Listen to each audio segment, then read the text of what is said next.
Alright, hello and welcome everybody, this is Ace. We're going to run Zul'Farrak. We're going to do it at level 42. I consider doing it at 41, but the final boss is our 46. So as per usual, we're gonna do it 4 levels below that one.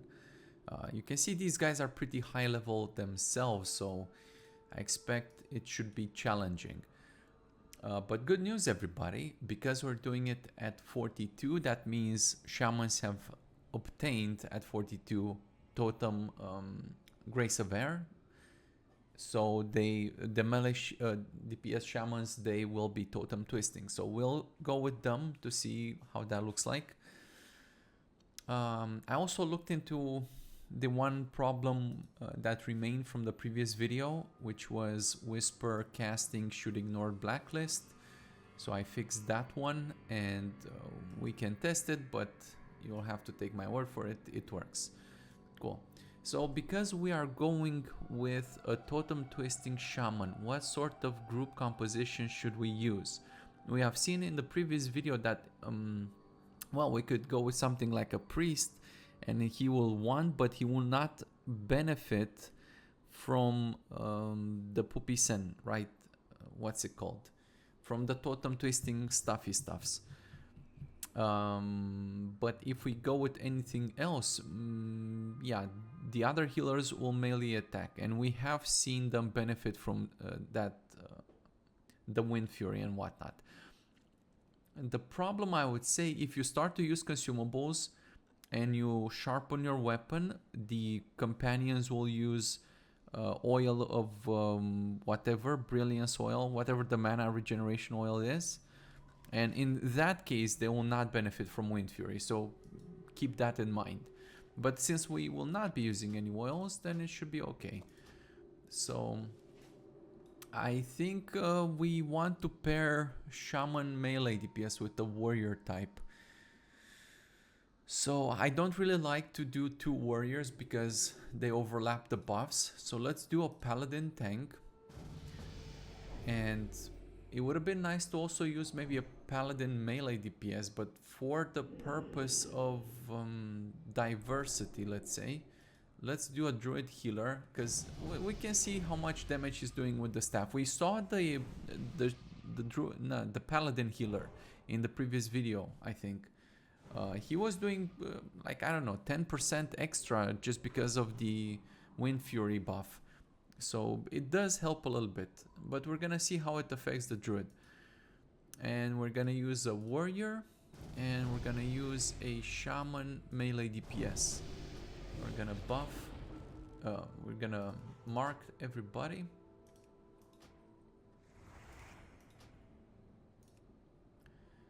And let's set debug on the shaman to see it in action. We've reset the gold, that's okay. Cool. Well, let's just jump into it. I don't know if it's necessary to do pulls so much here. I mean, maybe it's still good. Yeah, it's probably still good. Okay, so he's dropping Stone Skin Totem, Grace of Air, surprisingly enough, and Wind Fury Totem. Kinda strange. I expected that to be inverse, to be the other way around, so I'm a little bit surprised. Now we're gonna keep an eye on it. For the sake of, because I know you guys like more damage, let's set Totem Strength of Earth Totem, just so it's the full package, so we can bask in how much more damage they're dealing.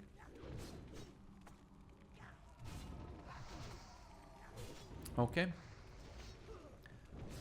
Yeah, you can see their damage fluctuates quite a lot. The thing about Wind Fury is that it's very unpredictable, so you can get some pretty big hits and it's rather inconsistent, but it will normalize after some time. Yeah, let's still do pulls. It just makes it a little bit easier on the tank. These guys are rather high level. They're already 3 levels higher, unlike all the other dungeons we've run so far, which ramped up a little bit. This one seems to go straight into high levels, so But wow, just look at the DPS meter, guys. Just look at that. It's crazy. Also, I'm keeping an eye on the Druid, and you can see the Druid is benefiting from Wind Fury. Quite significantly, I would say. Maybe even more than the Paladin, because the Paladin healer is using a one-handed weapon, but this guy is using a two-handed one. So maybe those are just some juicy hits. Let's see, what sort of staff is he using? A 37 staff. It's not bad. And also, he upgraded the Wind Fury totem to rank 2, so that's even juicier. Yeah, it's nice.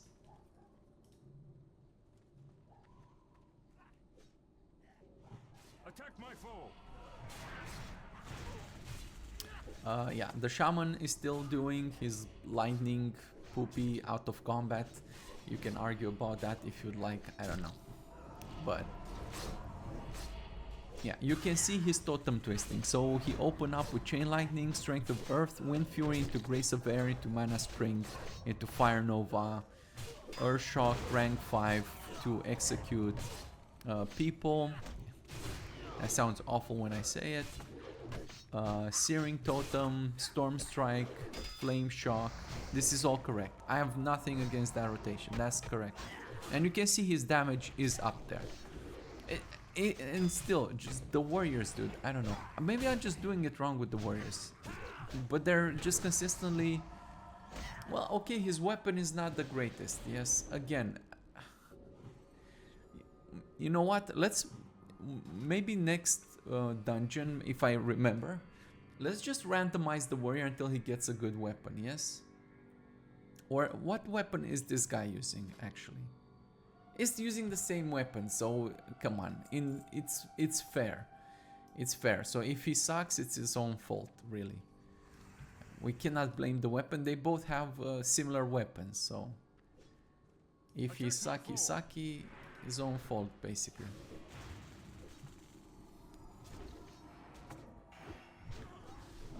Wow, he opened up with Chain Lightning. Cool.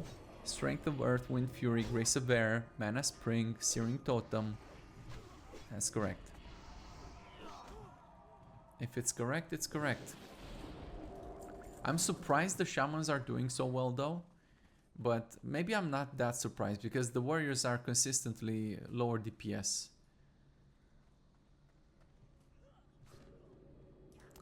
Yeah, maybe let's kill this guy first.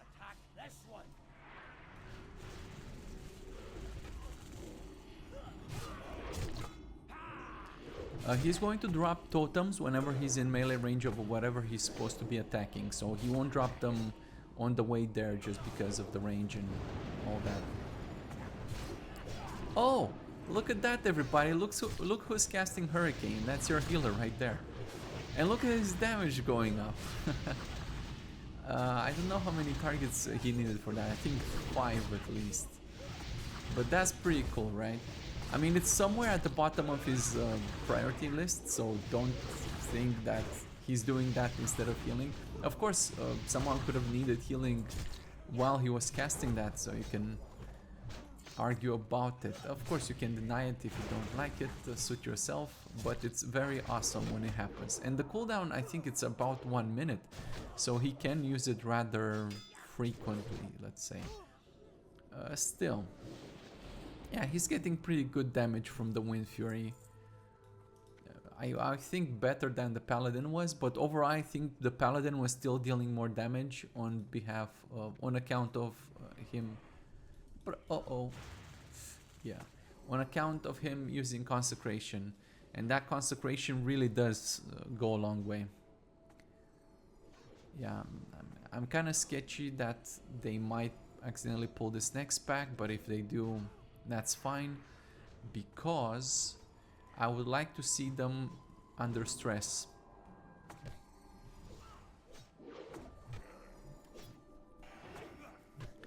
Yeah, the Shaman did get apparently his talent for Pupisen. What is it? Storm Strike. There you go. So he has that now, and he is using it, which gives him another attack, which can proc Wind Fury, so it's a pretty good ability. And the thing is that ability boosts nature damage, And he is... Oh, great.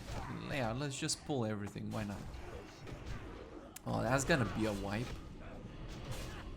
Wait, let's see if we can... Witch Doctor. Let's kill the Witch Doctor first. If we manage. If we get that far.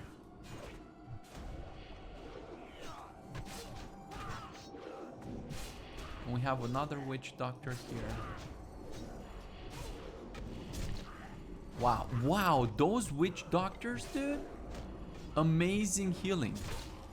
Yeah, thanks, Dead. Yeah, those Witch Doctors heal themselves, and yeah, that's all she wrote. Okay, well.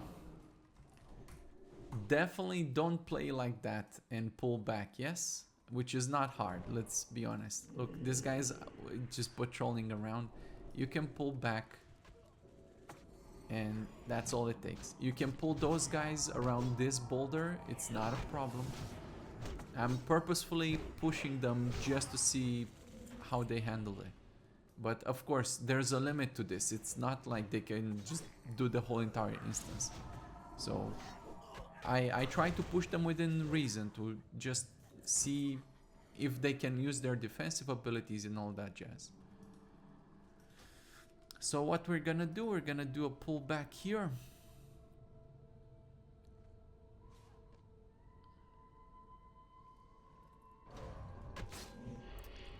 And this, of course, works way better. Attack my foe.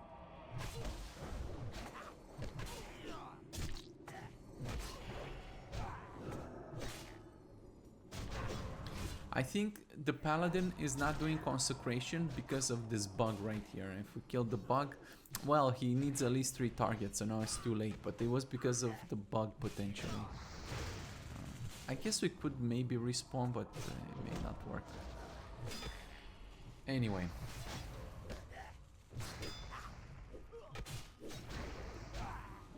He is using Earthshock rank 1 to silence. This guy is casting a lot. So you see he's silencing this Shadowcaster type. And he just used Earthshock to get the last hit on the guy as well. We talked a little bit about that one in the previous video as well. So, Shaman working correctly. I have no qualms about it. It's correct. When it's correct, it's correct. Reinforce my attack. Yeah, it's funny he opens up with Chain Lightning. Come on, guys. It's a little bit funny, you must admit. So there you go. Twisting, drop his Earth Totem. Kind of surprised he dropped it there. Twisted the thing.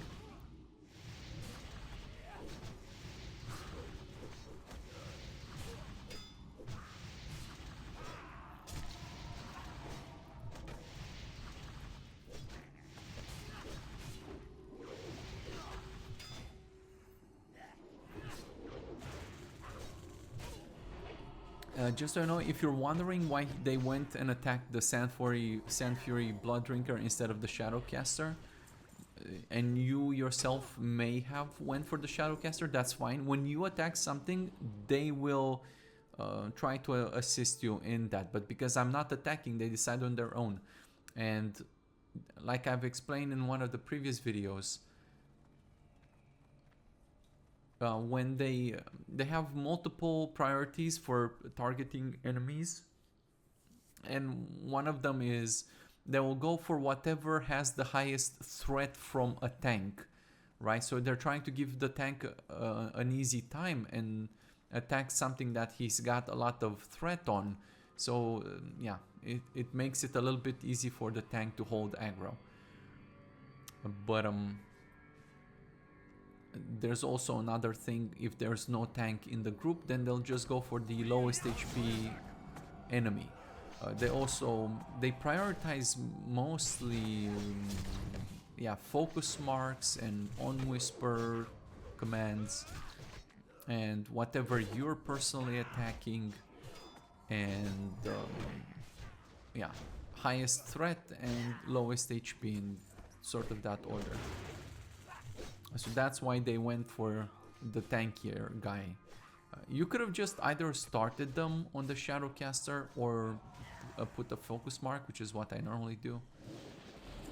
Either or works. Or you could have been attacking the Shadowcaster before they took a new target. So if you change targets, so they're only picking up a new target when their current target becomes invalid, which is either he dies or he's CC'd, whatever. There's a whole bunch of reasons. Attack my foe.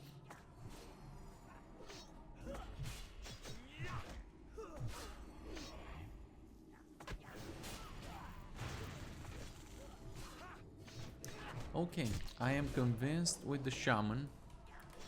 Let's set the bug off. Let's look at the warrior. I'm still not happy about the warrior. Something is amiss. And again, it's always with the asterisks that I don't care as long as they're doing the job correctly and they're performing their rotation as according to expectations. But it's still a little bit, you know, disappointing, let's say. Again, within 5%, I consider everything to be fair play. I don't care. If it's within 5%, it's okay. Still, like personally, like on a personal level, I would like to see them do a little bit more, but you know, if it's within 5%, it's all good. Let's get these guys and see if maybe we can pull this guy on this other. Oh, I'm pressing buttons, but nothing is happening.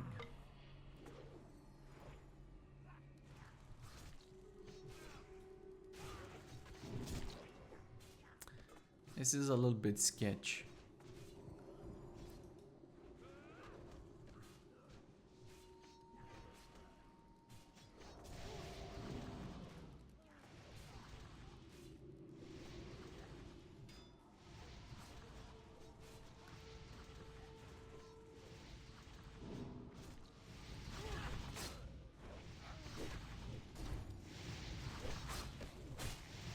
All right, so in terms of the rotation, what is he doing? Pummel. Oh, he started pummeling. All right, that's a change. Let's see. He doesn't have the talents for the pummel yet. Right, but look at this, everybody. He got Blood Frenzy, and Blood Frenzy makes the target take more physical damage, which does help the shaman and the tank as well. It's a very nice buff right there. Let's pull around the corner. And definitely kill the witch doctor. I'm surprised these guys know how to go back when they're in the dead zone. If NPCs can have a dead zone, I'm not sure about that. Look at the hurricane. Oh, he canceled the hurricane. What? Come on, man.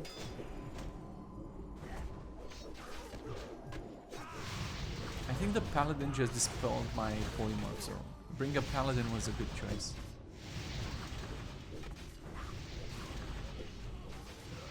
Look at those Wind Fury procs.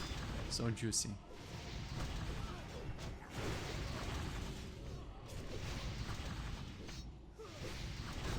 I don't remember if the Wind Fury effect is like that in vanilla or not. I don't know. Somehow it's maybe I never paid too much attention to it, but it's very distinct in TBC at least. It's very clear when it happens. I don't think it happens in vanilla though. Maybe I'm just blind with two eyes. I don't know. Mortal Strike, Pummel, Execute, all of that is correct. I don't know. I can't improve him if he's already doing his job correctly, you know? What can I tell you? It's not ideal, but he's doing the things. Mocking Blow to peel, Cleave because they're two enemies. That's fine. I'm not entirely sure why he's heroic striking there. Oh, because he wanted to go berserker stance. Fine. Yeah. Mortal Strike, Whirlwind. Sure. Yeah. Maybe he should have done Whirlwind first though.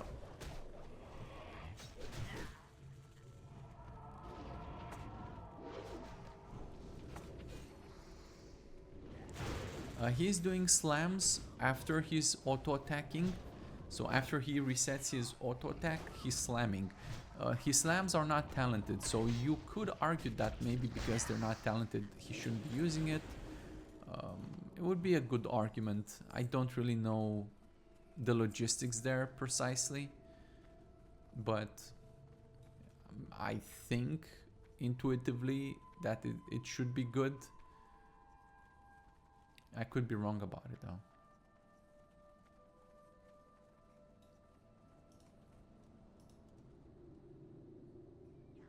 Attack my foe.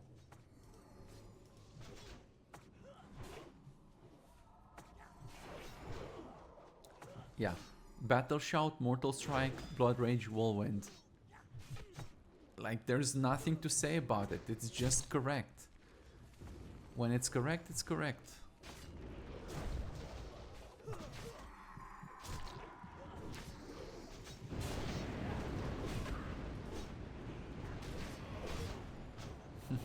Hurricane.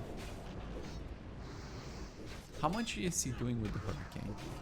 Wow, 30% with the Hurricane. Look at that, everybody. Ah, nice dispel. Perfect. Yeah, more of the same. I suppose he is losing a little bit of rage now with the demoralizing shot, but we just know it makes a difference, so... Yeah. Even if he deals less damage because of it, it's worth it.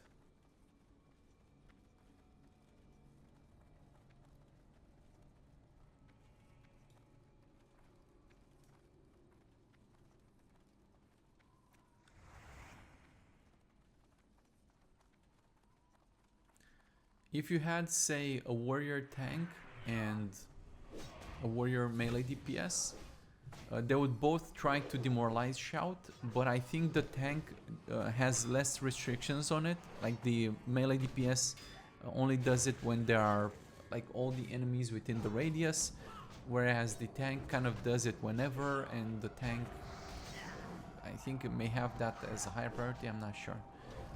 But yeah, they could both still be doing it. They will check to see if they're not doing it at the same time. So if they both decide to do it, only one is gonna do it at a time. So they don't both cast it and waste their rage. But it's still possible for the warrior DPS to do it instead of the tank. And you might say it's a bad thing. It's not terrible though. It's not terrible because it gives the tank a chance to use something different, like Sunder Armor. So either way, it's still fine. Maybe not perfectly ideal, but it's not terrible either.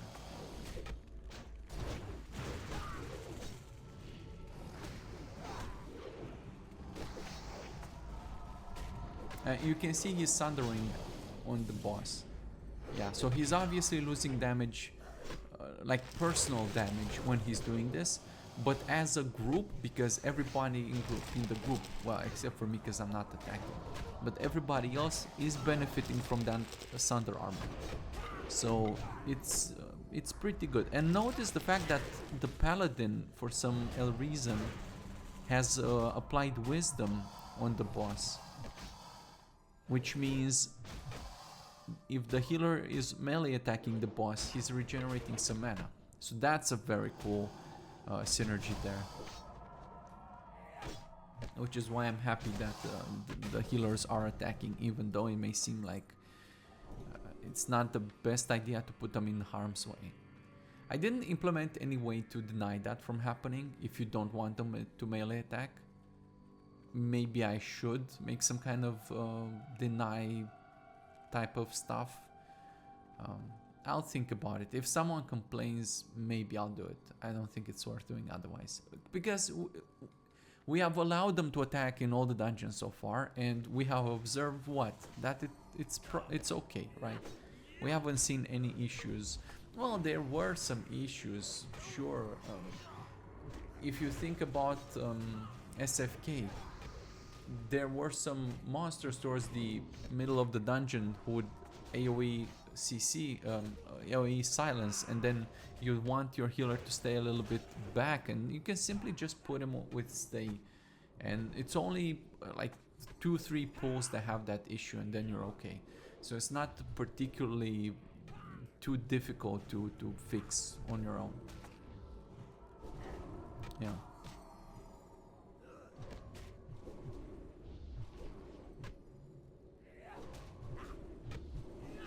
Yeah, so you can see, I don't know if we can have any kind of mana gained. Yeah, okay. Well, it's not too big, the Judgment of Wisdom. It's not too big. But consider the fact that he only judges wisdom on bosses. So it's difficult to gauge. Yeah, because he's using Mana Spring. Well, the Mana Spring is from the Shaman. It's difficult to say outside of boss fights. Well, outside of boss fights he will not use it, so he's not gaining from it. But we would have to just reset and look during a boss fight to see what the situation is. And then we could compare how much is he regenerating from the Judgment of Wisdom as opposed to the Mana Spring Totem. But I think, spoiler alert, the Mana Spring Totem will be better for the simple reason that it is regenerating his mana while he's casting, as opposed to regenerating only when auto-attacking. But if think about it, because he did regen, according to this, like 100 or something. And I think 100 is probably like one of his heals. So he regened one heal worth of mana. Yeah, and that one heal could have maybe saved your tank. And we have seen in previous runs that sometimes it really just comes down to one heal, and it could be just the thing that makes the difference, that wins you the fight or survives you a fight. So I wouldn't sleep on it, in my opinion.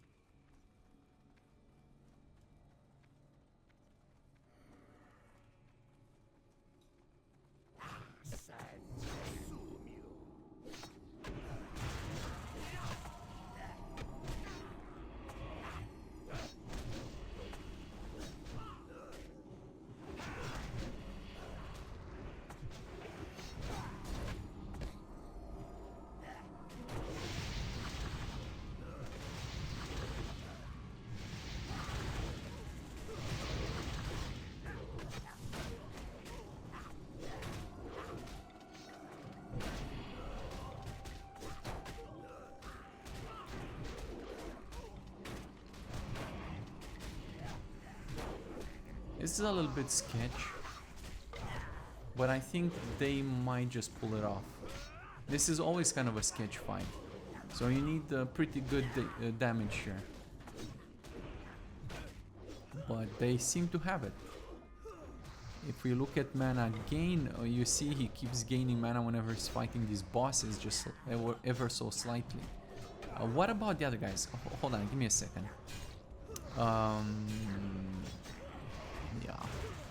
Yeah, it's not great, but again, it's difficult to judge it. But you see, he's gaining quite a little bit from Seal of Wisdom, so judging that is nice. Mana Spring Totem is quite good. Think about it this way: Restore Mana is the healing potion, right? Spiritual Attunement is a passive new to TBC. When he's getting healed, is being restored mana, which is apparently very strong if it's competing with a Mana Spring Totem. The Shaman doesn't have talents into Mana Spring or anything like that, so this is just a base Mana Spring Totem. But Spiritual Attunement, very strong, and that's a mana potion. And Seal of Wisdom is still also very strong as well. Yeah. If we were to reset just for bosses, this Judgment of Wisdom would be higher. He's using Seal of Wisdom whenever he's going low or below 50% mana or something. So that's quite, common, right? Also think about the frequency of yeah, that's kind of the problem, because the frequency comes into play a lot, because your mana spring totem is dropped during each and every fight, whereas wisdom, seal of wisdom, he only uses that when he's below 50%, which is pretty rare. I mean, it depends on the length of the fight, but right now he's not using that, right? But his mana spring totem is providing mana regen. So, I don't know. Make of that what you will, but I find that interesting. Yeah, we should definitely pull back here. Yeah, it's looking very sketch.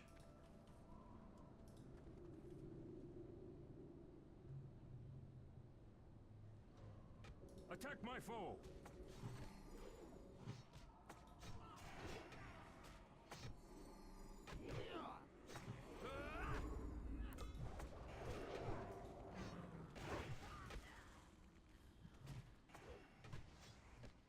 Wow, look at this blood rage gained. I did not expect blood rage to be that high up. I thought for sure just normal auto attacking. Mace stun effect.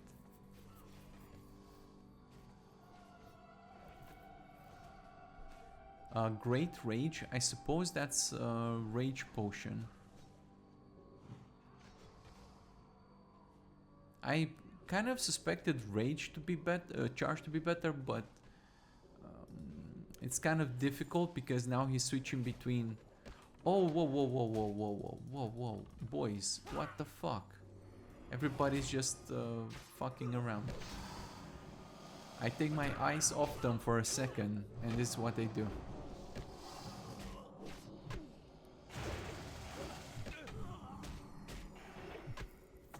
So the warrior, he seems to be using a mace or a staff. I guess he upgraded now to a staff. He was probably using a mace before.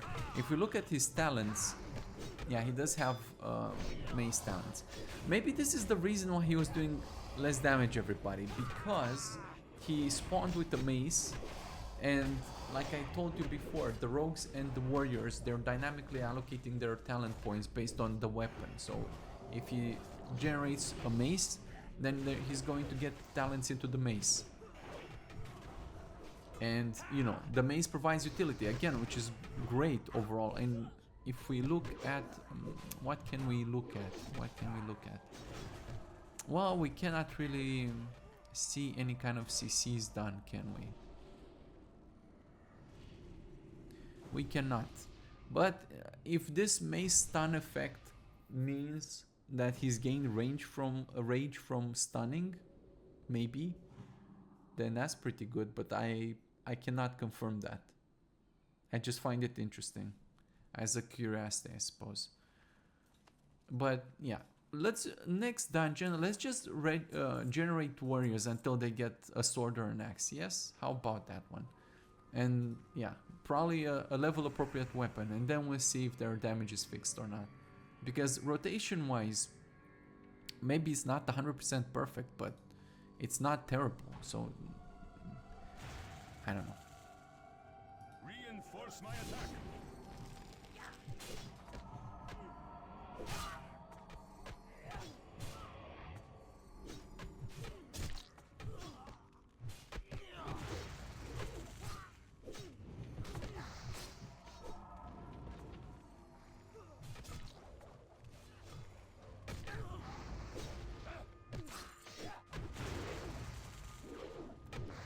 We are making very good gold so far, by the way, and we have picked up quite a few items as well.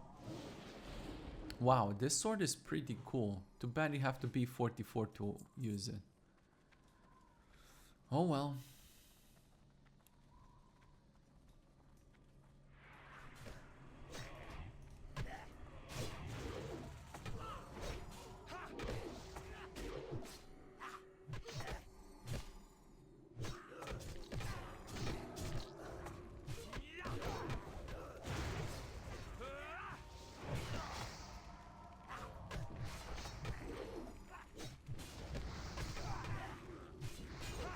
How much damage is Slam doing, out of curiosity? Not great, I wouldn't say. Not great at all.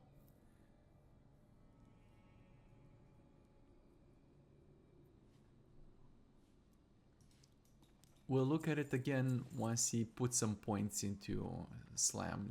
But that will be pretty late, around, I don't know, 60 something. So not not by the start of TBC. It will take some time. But it's not like Heroic Strike is doing all that much better either. So yeah, your options are sort of limited in that regard.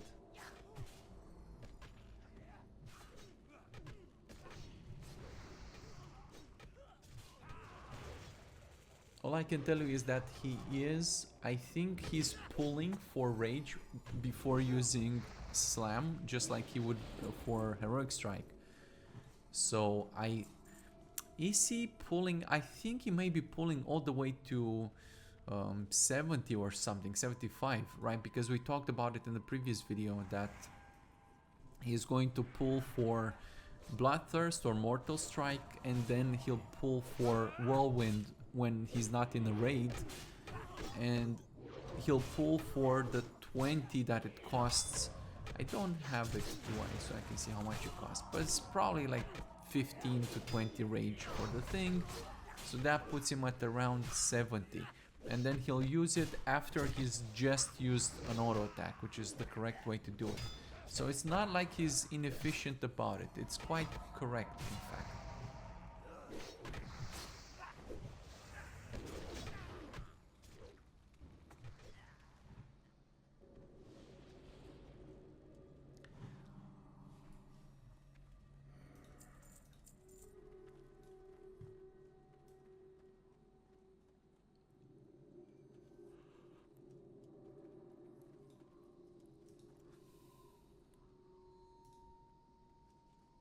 Executions begin. Reinforce my attack.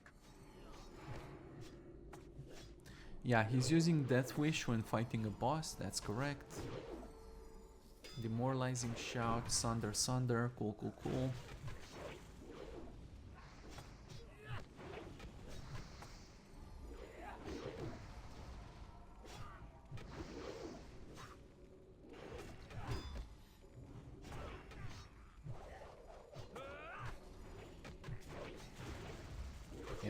Sunder's Molter Strike, Whirlwind, Execute.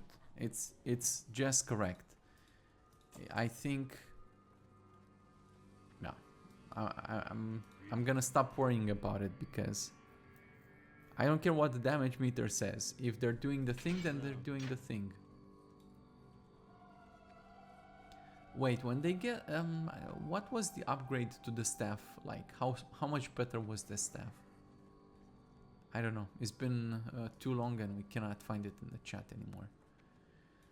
Anyway, let's see how they handle the Stairs of Doom. Maybe I should put them on stay. How about that? So long as Bly here, well, maybe on Camp Toggle, just Bly here will be leading this charge.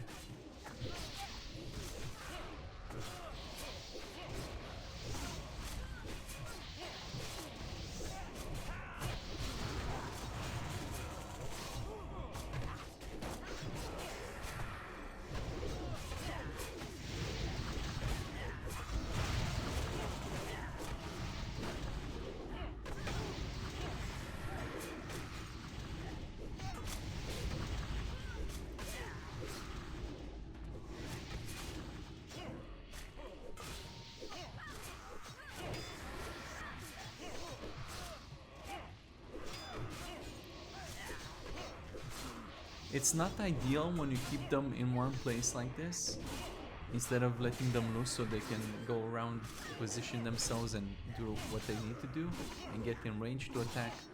But in this situation, it's absolutely mandatory. And even more so to keep them on calm toggle as opposed to something different. Oh wait, they're not attacking anymore. Hold on. Yeah. Maybe they're attacking Sergeant Bly there. Yeah, they don't know to... If you yourself don't attack, How is Sergeant Bly doing it, by the way? I can't manage to target him. It's very elusive, Sergeant Bly, this guy.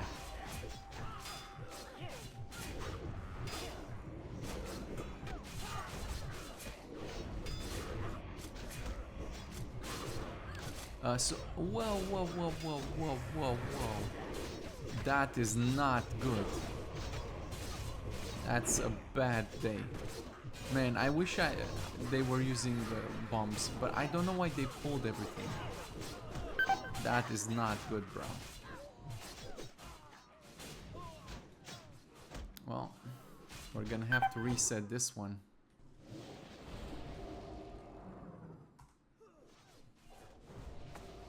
Whoa, they're still fighting? Shit. I don't know if they can do it though. I mean, without any sort of bomb. These guys are just normal, everyday dudes. They're not elites or anything. I think Sergeant Bly is gonna kick the bucket there soon though.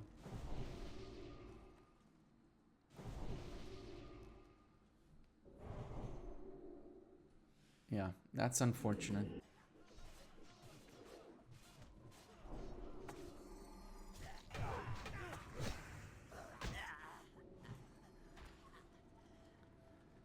Yeah, poor Sergeant Bly.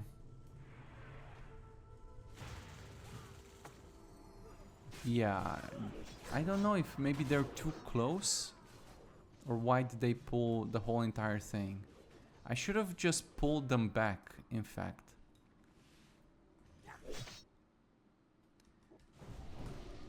Man, why is every time this fight so sketchy? This fight has never worked correctly. Ever. Yeah, can we revive Bly? I can't even target Bly. Okay. Can we get Bly to do the thingy again? Can I help you? See you later. No. Bly says no thanks. Okay. Well, that's unfortunate, but I'm not going to be stuck on this one. May have to look into it some other time. Yeah, I cannot stop to fix all the things in the world at the same time. It's not gonna happen. So we're gonna let that be for now. Let's see if I can... I need to set up some GM commands. I keep saying this, but...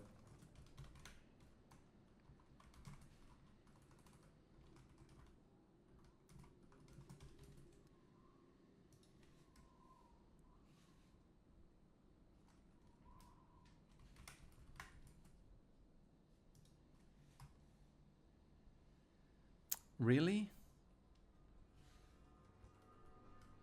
Yeah. Come on, man.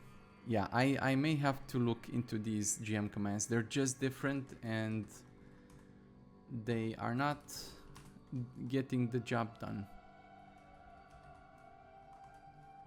I have to make some macros or whatever.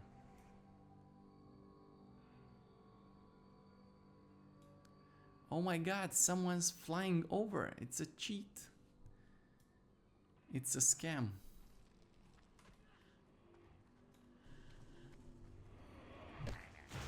I have to look at Emil's video. Emil did this dungeon and he didn't say that there was something wrong with it. And maybe there isn't something wrong with it. Maybe I just pulled incorrectly and... Yeah, normally what you're supposed to do is kind of try to fight at the top of the stairs just to avoid pulling all those guys. So it is possible that we were too low on the stairs and they somehow aggroed. If we had any bombs, it would have been amazing there. Like some bomb would have probably solved that issue.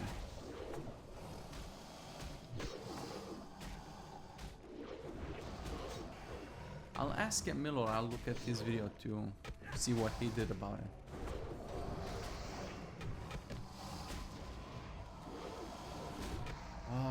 And if it's busted, then I guess I'll have to fix it.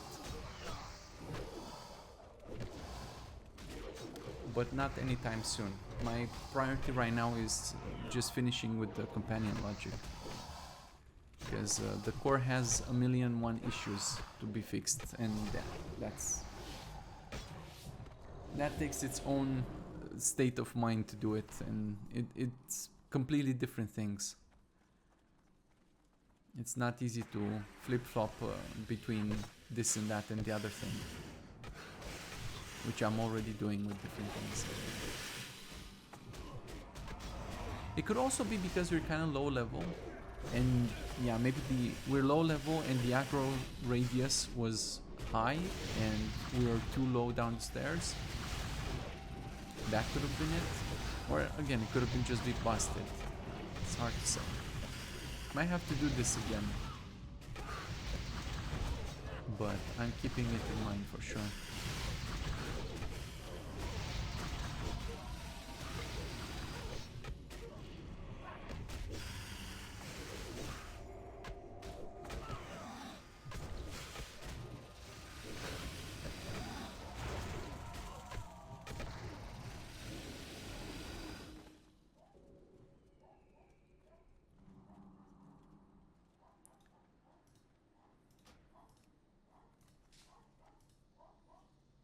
This desert be mine. Reinforce my attack.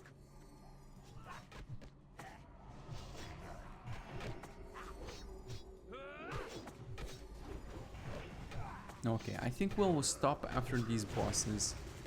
There are some other bosses, but those are kind of miscellaneous. They're not particularly strong. So the hard part was really the stairs, which we failed. And I guess these bosses to some small degree as well.